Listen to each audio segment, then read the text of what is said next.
So here's our map FIS exercise example. So we're going to run through some sample questions. They're not really questions as much as they are scenarios, but the idea is to see more than one item from the questions. So, find the floodway base flood elevation at cross-section A of Rocky River on both the firm and the FIS. So, I'm using panel 38, and I've made it a little bit bigger here so you can see it. So we'll work this together. So going back to the question, we want to find the floodway base flood elevation on both the firm and the flood insurance study. So here's my firm. So the very first thing to do is what? Find Rocky River. That's the most important thing. Boom, there it is. Now keep in mind, flood insurance rate maps aren't the most user-friendly ones. They're not colorful, they don't have a lot of information, they don't have a lot of roads. You know, it's not your AAA map that you go and get to be able to go somewhere. So, as obvious as it seems, or as simple as it seems, finding the actual river is one of the biggest steps. So I found Rocky River. So I wanted to find cross-section A. So what do? I start, there's the river, so I start going up, and I'm like, oh, look at that. Hexagons, letter A. There's my cross-section. Okay, so what did I say I wanted to know? The base flood elevation in the floodway. So knowing that the floodway is designated between these lines and the diagonal lines, and if I forget what that is, what do? I look at the legend, it reminds me, yes, that is indeed the floodway. And I go, okay, so that's the point I want. I want the base flood elevation in the floodway at cross-section A. Does everybody see what I'm doing here? If you don't see, it's okay. Put your hand up and we'll walk through it. So when I look at that, I say, okay, how can I determine what that number is, what that elevation number is? So I found the 10, because remember that little wavy line with the number above it was my elevation on the firm, not the FIS, on the firm. And I know that here's a 10, but I don't know what direction that's going, so what do I have to do? I have to go find the next one, and there it is. It's a 10. So for all intents and purposes, it's 10. On the firm, I could say that my base flood elevation is 10. Now, that's for the firm. Now, why didn't I use that cross-section? There's cross-section A. Uh-oh. We did something wrong. What did we do wrong if we use this cross-section? Right. That's not on Rocky River. That's on Cobb Brook. Make sure you look at that, because if your eyes just go to the first hexagon with the letter A, and you're like, oh, this is easy, this is a piece of cake, you're wrong. So then that whole question you've answered is wrong, and any subsequent questions you may answer are wrong. Basically, I show this to you because you can have multiple cross-sections with the same letter on the same map. And why? Because they're on different rivers. This is Rocky River, this is Cobb Brook. Don't get the two confused. Whoops, let's go back to that. Don't just come here and go, oh, look, there it is, this is easy, A. I'm just going to jump in here. Make sure you look for the actual river that it's asking you for, because then that's the one I want to use. There's my 10 numbers. I don't want to use that one because it's on Cobb Brook. Now, what else did I ask about that? I wanted to know what it was on the firm. I got 10, but the firms are what? They're rounded. So I want it on the profile. So I check my profile. So I've got multiple sources here that I can look for. I go in my flood insurance study. I got the profile, and I'm also going to look at what in the flood insurance study? Floodway data. The floodway data table. Why would you look at both? Just to double check and confirm. Because for my question here, I asked you what it was in the floodway. I could have asked you the same thing where it wasn't in the floodway, where you used the profile, but not necessarily the data table. But you said FIS or firm. No, I said both. I want to know both. So in But FIS. that's a good point. So let me go back. My original question was find the floodway BFE. So floodway leads me to, I want to look on the floodway data table because that's where that's delineated. I could have just said the BFE at another point. And you could see questions like that too, where it may not necessarily be in the floodway. So the cross-section A in my floodway base, which one of the floodways would I pick? Well, I'm going to show you. Regulatory? Well, So the floodway data is that other reference sheet. right. So let me show you. So we get to that. So here's our profile. So if I want to work it on the profile, I'm working the profile here because now my question asked me for in the floodway. So I'm still going to look at the floodway data table. If it wasn't in the floodway, do I need to go to the floodway data table? No, I can just get it from the profile. Where do you get your, I'm sorry, I can't see. Where do you get your information from? I'm going to show you that in a minute. I just want to make sure everybody understands why we're looking at three different things. We're looking at the firm. Why am I looking at the profile when I've got the data right here? Why would I bother measuring? Because the question asks you for the floodway.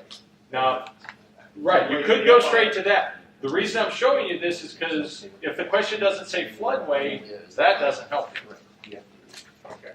You follow? So I want to make sure everybody's clear on this. Let's go back here to see the question.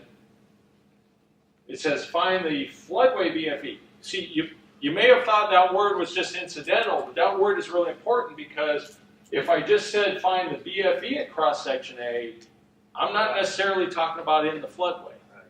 Since I said floodway, Kurt's right, I could go right to the floodway data table after I finish the firm, and I don't have to look at the profile. But if the question would have said find the BFE at reference point, whatever, and if it wasn't in the floodway, that's when I have to go to the profile because the floodway only helps me where? Cross-section. In the floodway. Yes. So the answer to that would be on the firm, the base flood elevation is 10.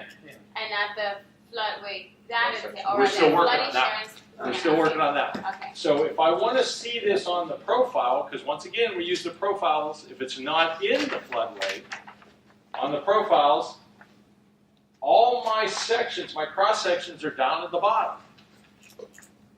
Everybody see where I'm at? And it says cross section. Yeah, that's the other thing. Make sure you're using the right profile. Okay. Because guess what? Just like there's a Rocky River and Cobb Creek on the map, there's a profile for Cobb Creek as well. So make sure you're using the right one. So if in doubt, guess what? It tells me what the cross section is down here in the legend. So there's cross section A.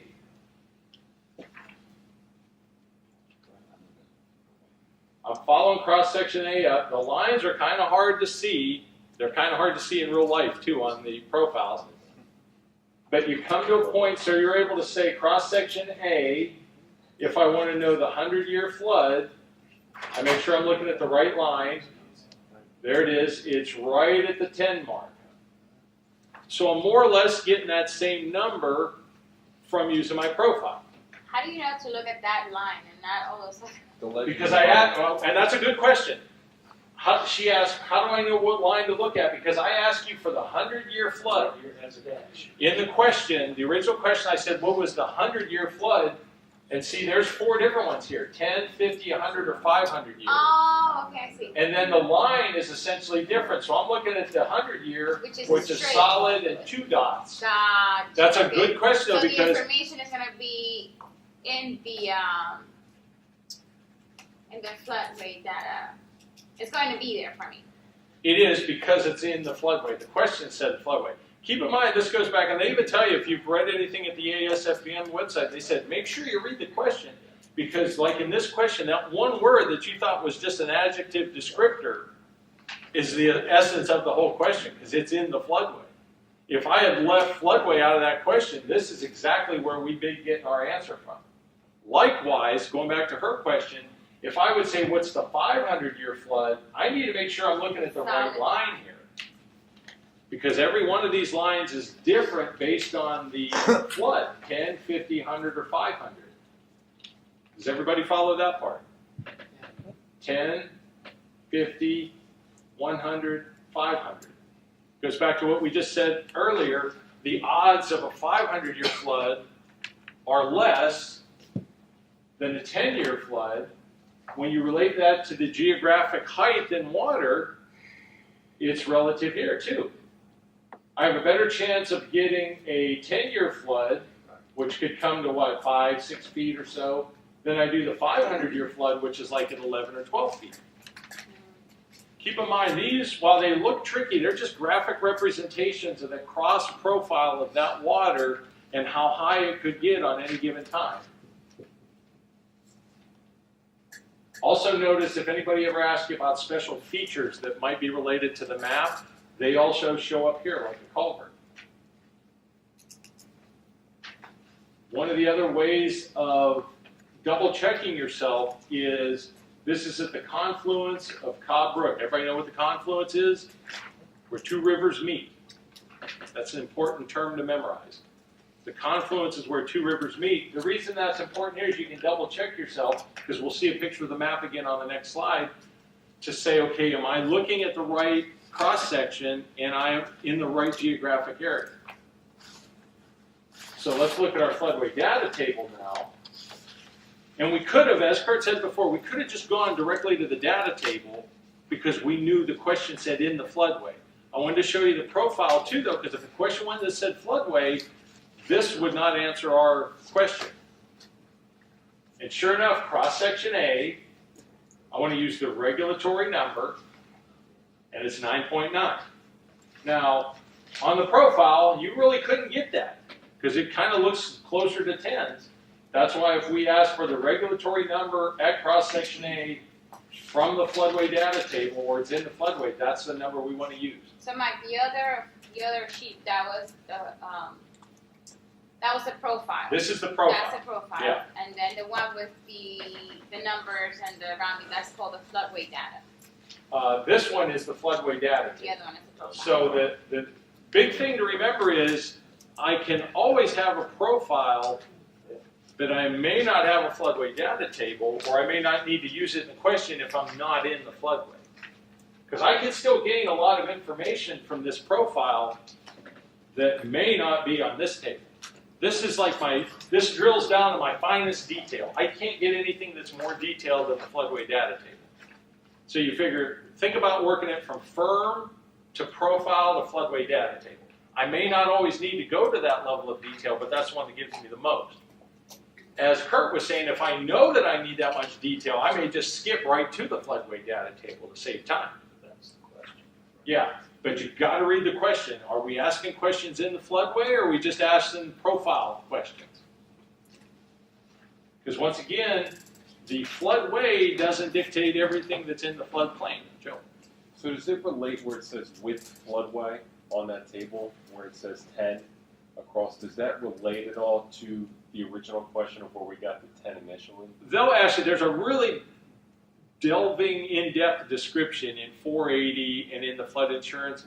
It doesn't necessarily, because what they'll ask you for is what that column is based on. This is our regulatory. This is the one we always want to use for BFE. They could say, in an area without the floodway, what is the number? That kind of gets confusing. I don't want anybody to get too confused, because then you're talking about specifics, because those are the questions. If you see a question like that, I would challenge it. If somebody says, what is the BFE in the floodway without a floodway? Now if they said in the without floodway column, it's one thing, but if they said, what is the BFE in the floodway without the floodway? You'd be like, what? That doesn't make sense. My question a while ago was, as you see as the letters go down in higher number, you see that the regulatory 9.9 goes to 10 to 11 to 12 to 13. Are we going upstream, going downstream? Can you determine by that? Well, here they tell you it's the feet above county boundary.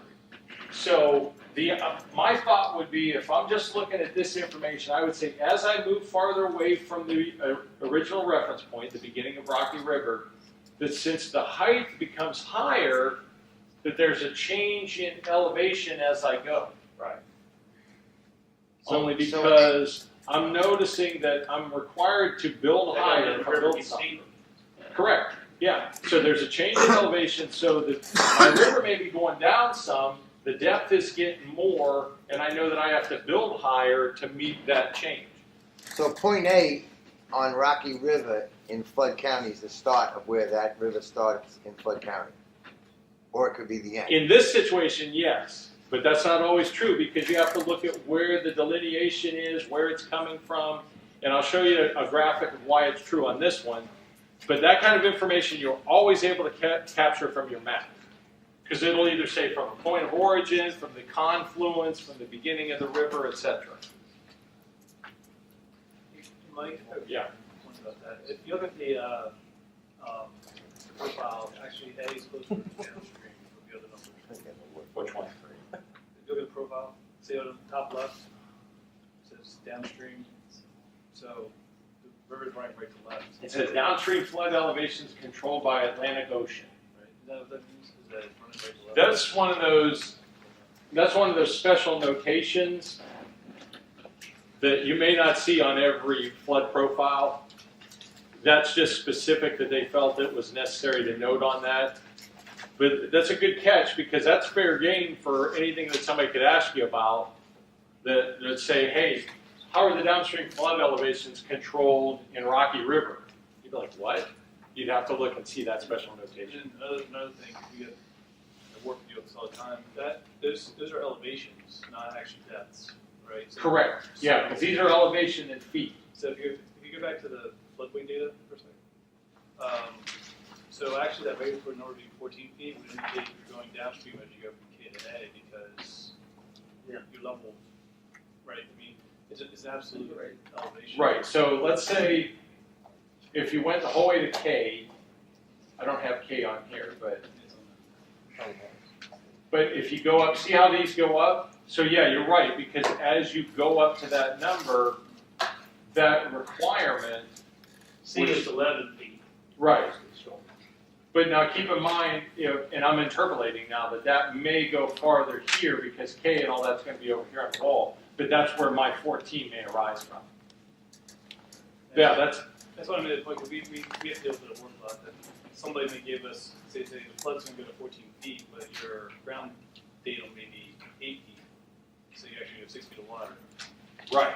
Right, yeah, and that's a good point. Thanks for clarifying, because maybe I didn't clarify that enough. That doesn't mean that the ground is going to be at 14 feet. It may mean you have that difference, whatever it is, 8 or 6 feet in water at the flood, not necessarily ground height. So, and we're still revisiting the same areas, so don't feel like I'm trying to leave you behind. And if anybody felt or feels left behind, let me know. We can still cover this. So where is the limit of the floodway located in our little example here? Where do I find that? Do I find that in the firm or the FIS? Think about what I'm trying to determine. I'm trying to determine the limit of something in a big geographical picture. Where would I look? FIS. Yeah, if I want to find something on a location, geographic location, I'm going to look at the firm. The FIS may give me detailed numbers, give me distances, measurement, height, elevations, etc. But if I want the location, so there's two ways that I can look for the beginning or end of my floodway. One of which is I look on the map to see where that diagram line stops. What was the question again? Where's the floodway in? What is the limit of the floodway? So where is the limit of the floodway located? What goes So- up to be? So think about what some of these questions we're asking. So I can either look at the floodway and say, okay, I got to find out where it is, or guess what? Sometimes we even point it out and say limit of the floodway. So, don't get caught up in the complexity of this because some of this is actually quite simple. And see where it falls? It's like, okay, I can follow the floodway to where it ends, and then they even tell me on this one, limit of the floodway. Would you have to graph that in any way? You wouldn't have to graph it, but think about what kind of potential, or how can I phrase that in the form of a question? What road is near the limit of the floodway? Okay. Oh, it's at the intersection of Limerick Drive and what is that? I forget. O'Hara House. Yeah, whatever the road name is there, O'Hara or something. That may be the question. Intersection of. Yeah. Think about a lot of these are turned into real world scenarios. Like, you get the person that says, hey, I own a house right at the intersection of Limerick Drive and the Rocky River. How close am I to the floodway? And you could say, hey, you're within 500 feet of the floodway. You're in it. Yeah, it's being able to, yeah, you're in it. It's being able to read those parameters in the big picture. What else is unique about this? What unique features would we say about Cobb Brook right here? Well, something is, wow, why does the river stop right here? Oh, it's in a culvert. That's obviously not a natural feature. That's something that's been humanly created, but those are the things that we can identify. So why doesn't Chris Drive appear on the profile? There's Chris Drive. Remember our profile, we saw all those other roads. Why doesn't Chris Drive appear on the profile? Different county? No. If a road appears on the profile, remember we talked about bridges, what does a bridge typically mean? Right, it's got to cross it. If the road does not cross the river, it's not going to be in the profile. And let's see what I mean by that.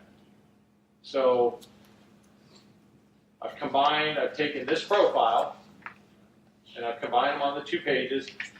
This is Glebe, Wartongue, Oaks, and Argyle. That's the same profile, just compared them with the map. So when I look, I can say, okay, so there's the confluence. That's our reference point, only because they showed it on the profile, and I know the confluence is what? Where 2 rivers meet. 2 waterways or 2 waterways, yeah. I mean, it could be streams, rivers, yeah. And then there's Glebe Way. So on my map, I see Glebe Way. That crosses it. There's the bridge and the culvert of Glebe Way. There's Wartongue Way. And there's Oaks up there. So as I'm moving this direction, I'm going left to right. The reason Chris Drive is not on there is Chris Drive does not cross Rocky River.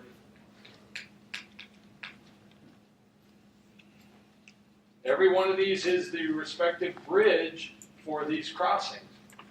And what did I say? I can tell you what the elevation of the bridge, both the bottom of the bridge and the road surface of the bridge is.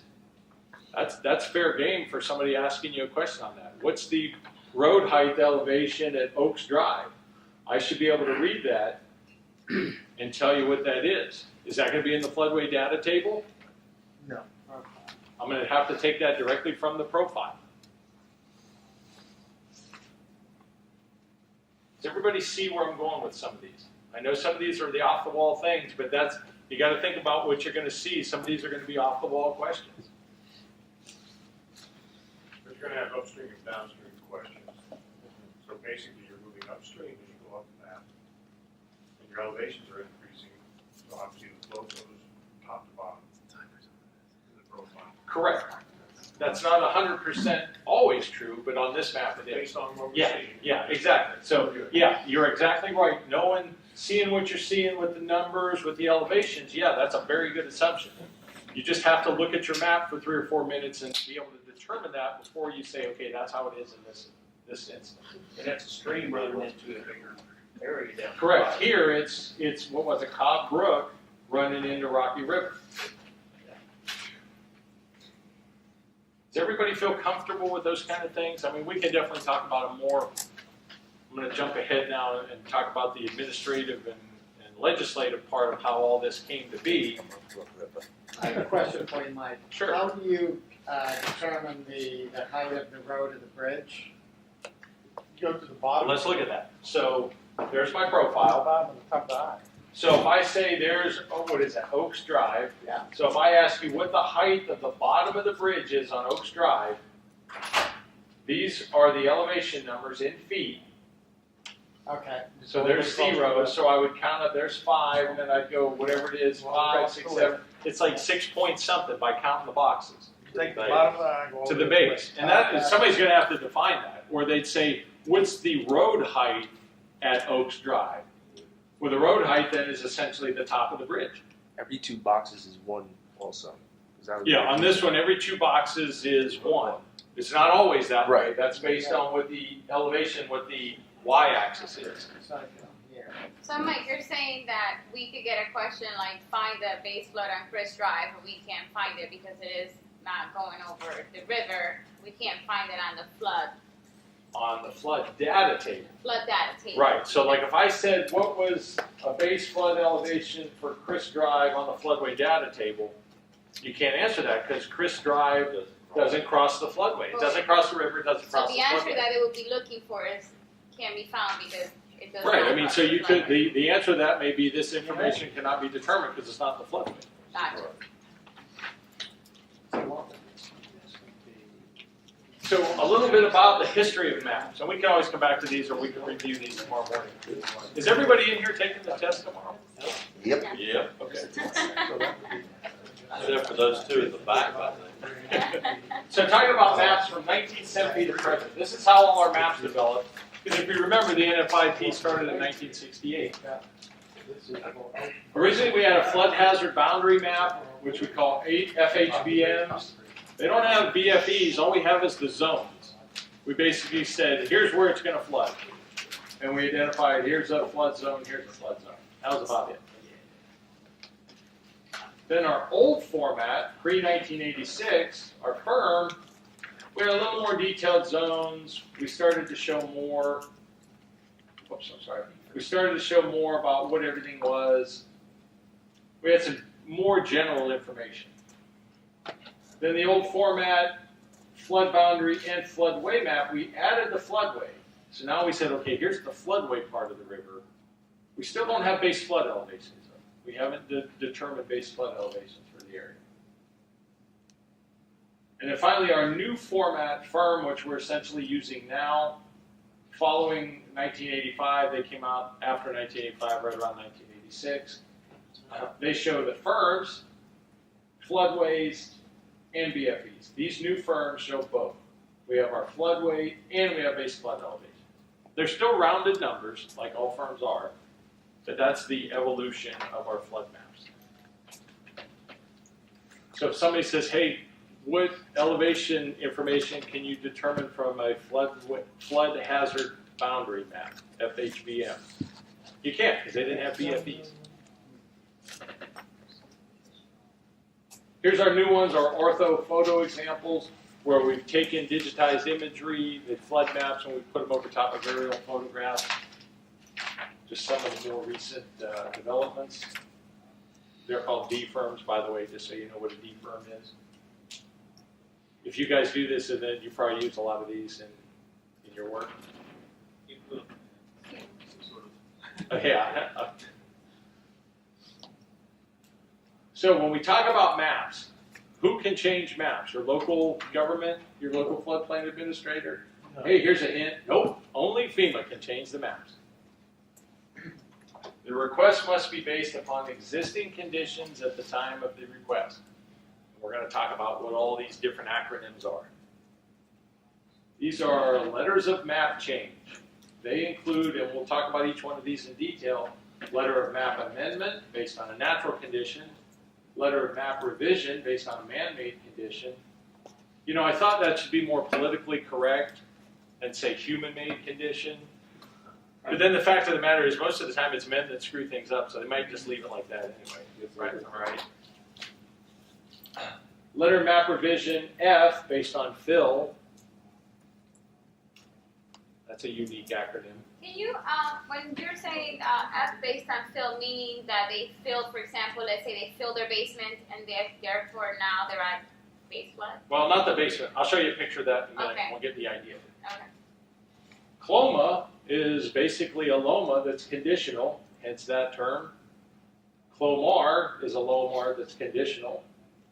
And then finally the E-loma, because we can fill those out web-based. So let's look at some of these. So our letter of map amendment. An amendment, the map change to reflect errors primarily to correct the floodplain boundary using better topo for natural conditions. Lomas update the boundaries, the geographic boundaries. They do not change the base flood elevation. So that's important to realize. That may take a property in or out of the boundary, but it doesn't change the base flood elevation requirement. And the important thing to remember is the amendments made to reflect errors. Errors when the map was created. It does not change the BFE. I'm sorry, can you go back 1 second? Sure.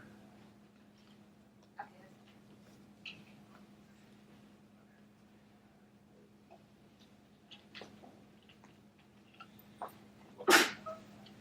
Bless you. Thank you. You good now? Yeah. Okay. A revision, a LOMAR, map change to reflect physical changes to flood conditions. And here's our example of our LOMAR F. Our F may have been, hey, we brought some dirt in here and filled this to be able to build there. Now, we sure hope we got permission to do that before we just did it. But that may be why we need the LOMAR F.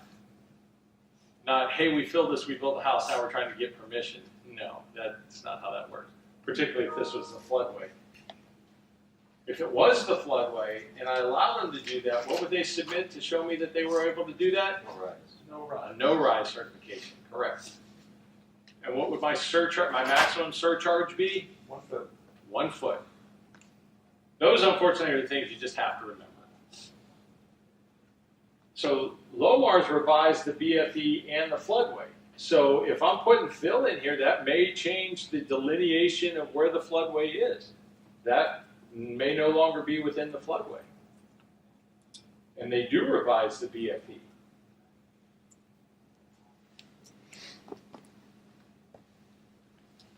So a LOMA officially amends the firm, removes the mandatory, notice mandatory flood insurance purchase requirement.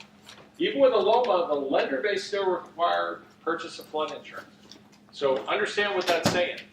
Person owns a house, they want to get a LOMA, they're making some changes. But you know what? The lender essentially that's holding the note on their property says, hey, I still own your property until you pay it off. And since I own it, I want it insured.